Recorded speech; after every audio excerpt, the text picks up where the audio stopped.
Hi, Chris. Thanks for joining us today. And, all the help that you've had with the NPF since the beginning, our inception, all the way up to our certification process.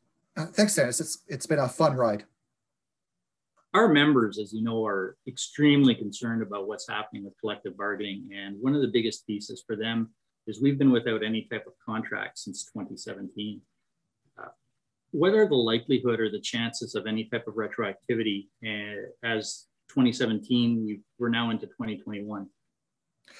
So every collective agreement has some element of retroactivity to it. So let me start by explaining how retroactivity works, then I can talk a little bit about the specific question about when are we likely to get retroactivity. Like I said, all collective agreements have some element of retroactivity when they're signed after the expiry of a previous collective agreement. And how that works in practice is you set out wage rates that have particular periods of time associated with them. So let's just say arbitrarily April 1st, 2020, there's a wage rate established, but you sign the collective agreement a year later. What happens is you figure out what the wage rate should have been at that retroactive date. You figure out the sum of money that the member has lost or that the employee has lost, and you pay that as a lump sum at some point after the collective agreement is signed. And so if the amount of retroactivity comes out to $3,000 or $3,500 or whatever the amount turns out to be for a particular calendar year or a particular fiscal year, whatever you end up landing on for that, that sum of money is paid to the employees after a short implementation period for a collective agreement.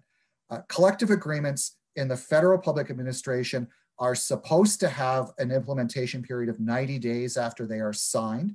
In practice, the parties agree to extend that.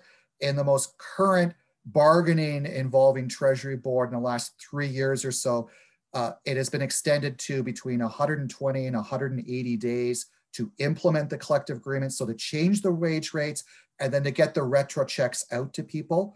Also, some other unions have negotiated small lump sum payments of a few $100s to compensate for the extended implementation period. So that's how retroactivity works, is the wage rates will be changed. They'll be changed retroactively. They'll be changed retroactively for all your pension purposes, for all your benefit purposes, but you also get a check at some point to reflect the lost salary. Excellent. What are the chances that our members are going to see retroactivity prior to our certification and serving of notice? So there's the prior to serving the notice to bargain, which was served on July 15th, 2019. I'll start by saying there's a strong likelihood that there's going to be retroactivity back to the notice to bargain. Retroactivity going back to the date that we applied for certification in April of 2017 is permitted. It is a possibility. It is not a certainty. That the law on this is you can negotiate for that period, but you are not, absolutely strictly speaking, obliged to negotiate for the period up until you've served your notice to bargain. So we can get a deal for that period, but we don't have to. In addition, some unions in the past, if they have been unable to get retroactivity for that period of time, there are other ways to make up the money. A signing bonus is one way that some unions have used to make up the money. So the short answer is strong, very, very strong likelihood we get retroactivity back to July 2019. Some chance of getting it back to April of 2017. No chance of getting it prior to April 2017. That's just a null zone for collective bargaining purposes. And one last quick question to turn that out. If we end up in a situation, most unfortunate, of arbitration, is it something that an arbitrator can award?